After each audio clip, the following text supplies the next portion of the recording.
Welcome to MET interview series where we speak to some of the greatest minds in the world of e-commerce and retail. Today we are lucky enough to be joined by Cicero Hennemann, the marketing technology lead at Reckitt Benckiser. It's great to have you on today. Thank you, Harry. Glad to be here. Fantastic. So how have the past few months been for yourself then? As we were chatting before the interview, I think it's been a roller coaster, and I think now that we kind of almost got used to the Groundhog Day of being in and out in the same thing, I think we're starting to try to find small things to break the routine, right? Hasn't been easy, but yeah, I think we now kind of found new balance, right, homeostasis of what it is, and you can more proactively do something about it. Definitely.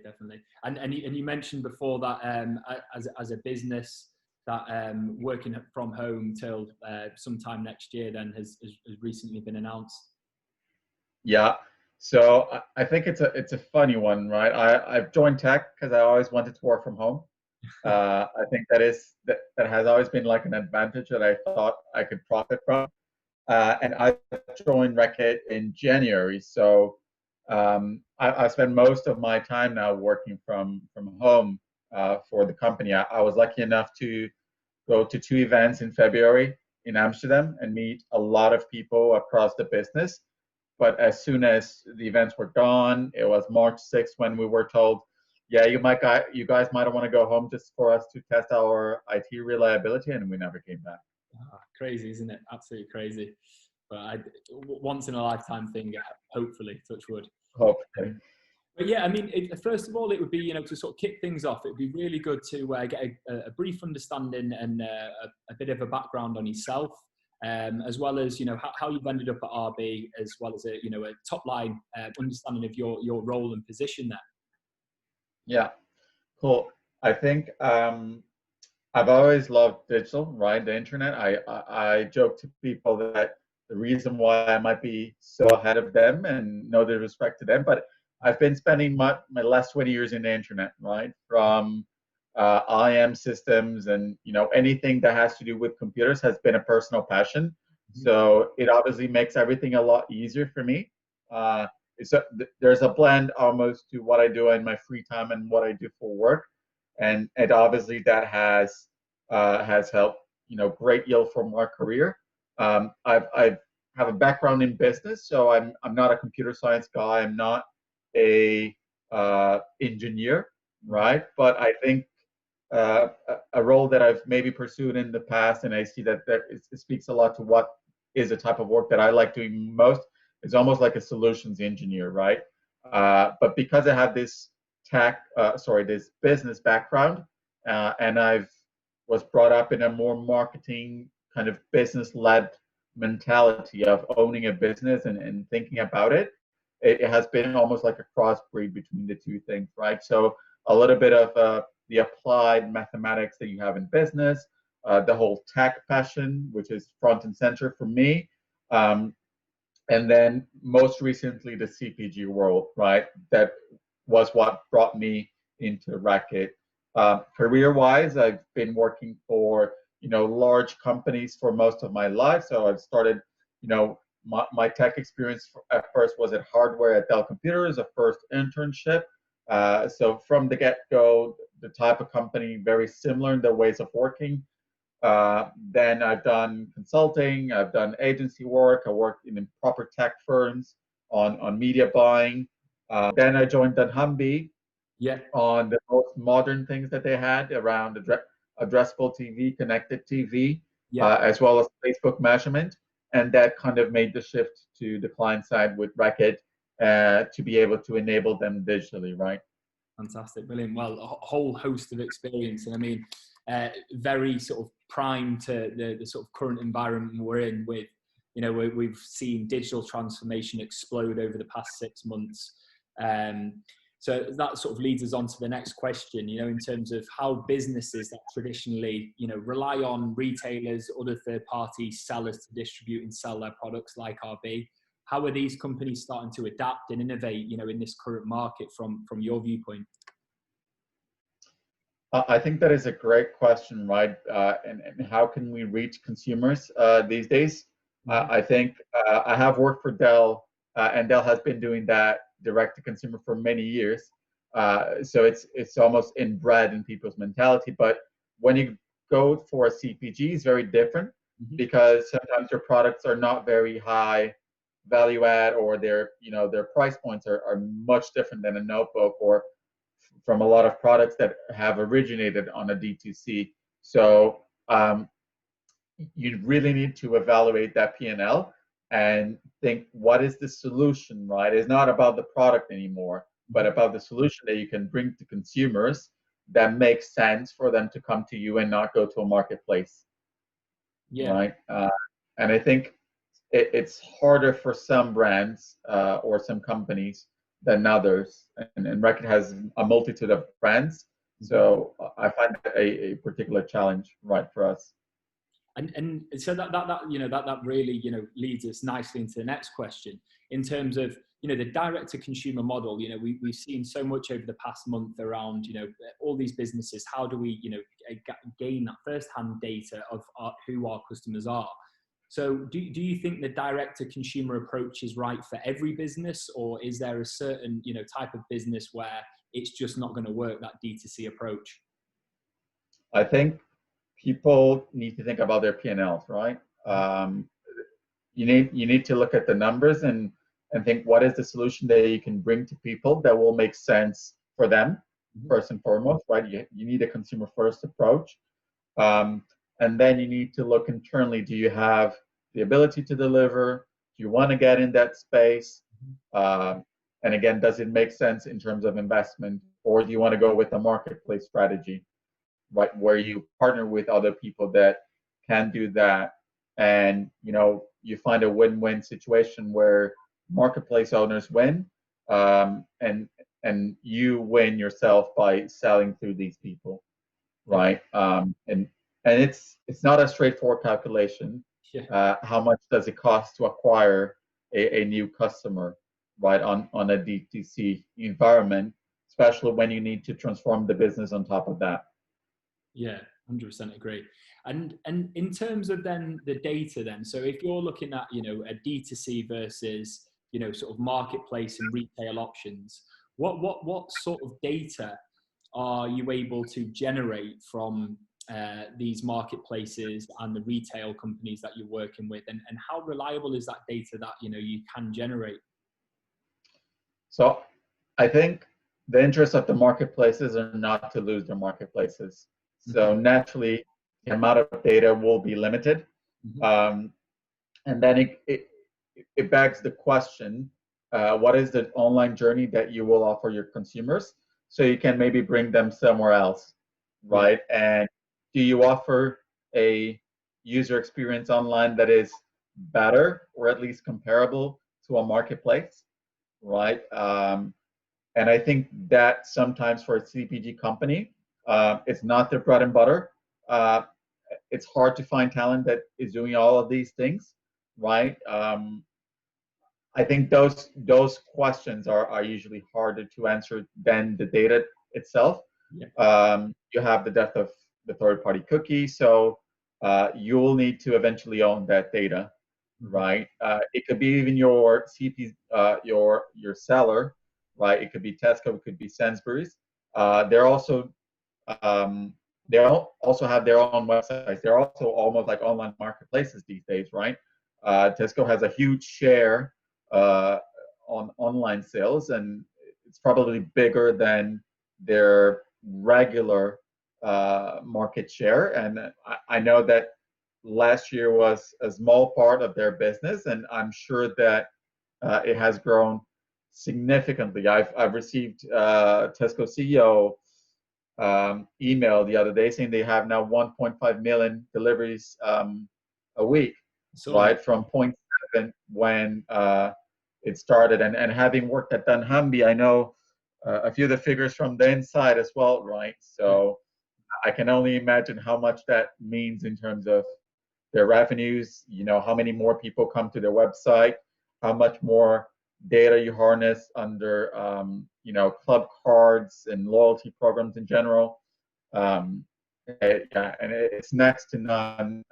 You can definitely see that although Amazon is getting a lot of praise and a lot of eyes, you can still look at CPGs and think, wait a minute, people are not buying their food and bread and milk on Amazon, right? So it's it it's interesting to see what will be the mix, right, from bulk buying in these marketplaces, and if the, as I said, if it's worth uh, finding a package, a solution that makes sense to the D2C model.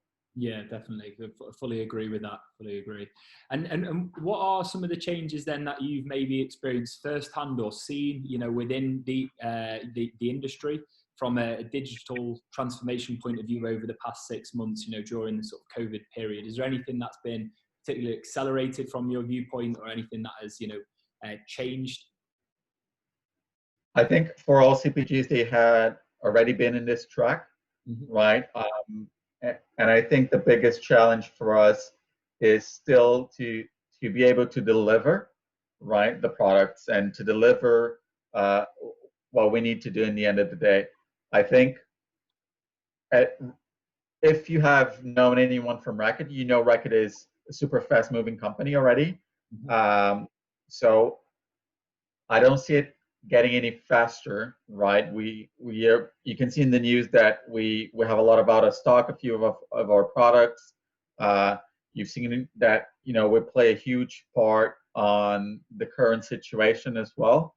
And I think that the digital transformation that we're experiencing on the media marketing side, at least, it was already in the making, right? I don't think we could go any faster because it's a transformation of people. It takes time. You can decide, build a D2C website tomorrow, but if you don't have people coming in and maturing, right, you don't have that cash flow coming in, so you won't put that investment ahead. You need to kind of also manage that as the market goes. Now that more people are more used to QR codes in the UK, for instance, right? With the restaurants having their menus on QR codes, that opens a possibility for companies to work more with that type of technology, because now users are, they know that it's just point with their phones and then the magic happens, right? If you translate that to maybe other markets that also have that technology, it's not so ubiquitous, it's not so natural for people to go and scan something. Yeah. So you need to also pace with the market, right? Yeah, definitely. And we've seen some interesting plays of recent over the past few months with the likes of Heinz Baked Beans creating their D2C store, which is an interesting play, but we'll see how that one pans out. Be interesting to see what happens there. But so the next thing I wanted to very briefly talk about, and I know we mentioned it at the start, is in terms of working remotely, as a digital workforce. Do you think, you've got experience with large corporations, and I'm sure, they've managed to handle that, fantastically well. But do you feel that there's almost a disadvantage for large scale companies versus, more agile and sort of leaner teams, with, 5 to 50 people, just because of the size of the organization? Do you feel that it's a bigger challenge for these, sort of FTSE 100 companies as such to manage their remote workforce? I think I've worked for a brief time in a smaller agency, right, and more independent companies. Then Humvee wasn't attached to Tesco, so it had was a bit smaller. I've worked for independent tech company as well, and I can definitely see the difference that it makes for you to kind of make a ripple, hit the fringes. And I also think because you're, let's say, embedded in more technology-driven companies, agencies, media buying companies, they're closer to what is the latest technology available for them. And I think they're a little bit, some of them, not all of them, then Humvee would not count as one, but they're a bit more lax on cybersecurity as well, right? Mm-hmm. So a media agency doesn't hold as much critical data, right, as RB has, right? We have factories, we have a lot of other things that must be protected, and that also, generates lead time and takes more time in transformation. A large enterprise like RB will probably go to vetted solutions, and yeah, it will take more time. That being said, I think the business has done well in terms of transforming and putting tools out there available, right, with our technology hubs and all that. But it's, for me, the hardest part is still the people to adapt and to know how to use the technology. As I said, I've been a fan of computer for 20 years. So when I look at the solutions, it's like, oh yeah, this looks like something I've seen 15 years ago, but actually it has a much better UI. Yeah. Right. Whereas people, they had never seen it, so it's a lot harder for them to conceptualize that, their folders that once were in a hard drive, they're just now on SharePoint, right? Yeah. But the organization rules are all the same. So all of those little nuances will take time, and you'll just go as fast as everyone kind of goes, right? Whereas in a smaller place, you're able to almost like to go to everyone's desks and evangelize them. It's like, that's what we're gonna do, and then you kind of go. That's it. Yeah, I get what you mean, and that again leads on nicely to this next question I want to ask around technology. Over the past few months, has there been any technology has been fundamental for potentially you as a business, or from an external point of view that you can see as really valuable and beneficial for others in the industry as well? I think having everything available online, right, rather than in local servers and that kind of stuff, definitely makes a difference. RB partners with Microsoft Teams, just like everybody else. And we do have work streams that try to evangelize people around that solution. I remember when I joined the business, we still had a lot of people on Skype, right? And it was day and night when they said, okay, we're going to go full on Teams, right? It took a few days, but other things, in a smaller company, you might have a small Slack channel where you're talking with maybe 20, 30 people because it's the whole company. Whereas at Reckitt, you probably won't have that sort of forum, right? You have a even more focused type of team. And I think also people are so distributed in the work that they're doing, right, internationally as well, and collaborating with so many people outside the organization. So pick the media teams, right? They will collaborate with their media agencies, their creative agencies, maybe a technology partner. Then the marketing team will have, their Nielsen's, UNA studies. So with larger enterprise, there's a lot more external collaborations than maybe a smaller service provider where they're servicing a client, but it's just one person. In a large enterprise, the organization needs to collaborate with a lot of people, and then it's also, that's why you see so many project managers, right, being in these companies, because they need to pull in all of the suppliers into the fold, and it's not easy to find a platform to have everyone in. Right, you can't. We try to pull in people through Microsoft Teams, but again, it goes back to culture. Is it a very email heavy culture? Is it a more tech Slack type of thing culture? Yeah. Right. Do they use Trello boards or any type of agile, which is super common in tech, but maybe not so common in marketing and finance, right? And if you take then the guys from the supply, I mean, I've seen people with black screens and green text.